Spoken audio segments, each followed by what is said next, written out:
Good morning, South Beach. Here we are at the world famous 5th Street Gym, Miami Beach, for boxing tip number 39.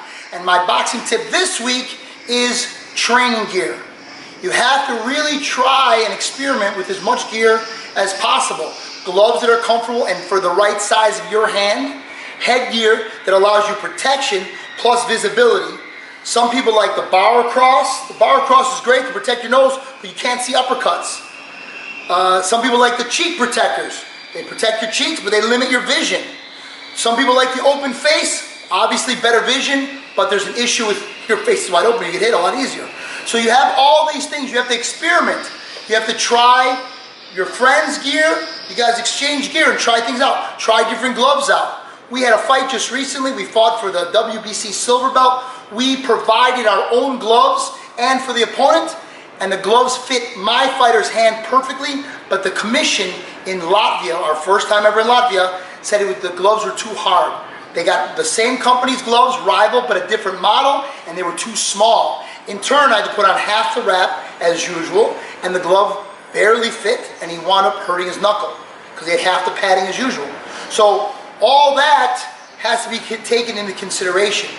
You have to have backup pairs. You have to be aware of all these situations. I learned from this last experience. So you need to learn from that experience as well. So with equipment, you have to experiment as much as you can. Try different brands. It's not about how it looks. I know that's so important, but it's really about how it feels. The most popular sparring gear is winning. And you can see that almost nobody uses that in fights because it provides a little extra cushion, a little extra padding for your hands. The headgear obviously you don't use for the fights, but the equipment is very light, very expensive as well. Invest in your gear.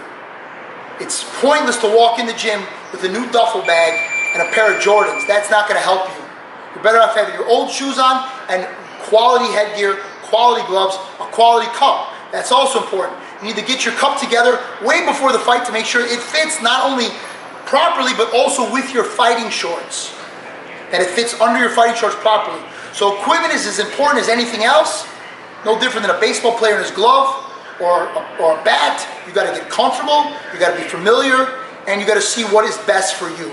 And the way that's going to happen is by experimenting, trying stuff on, trying your friend's equipment on, buying new stuff. It doesn't have to be the most expensive, but it's got to be comfortable. And that is my tip of the week. I am the greatest.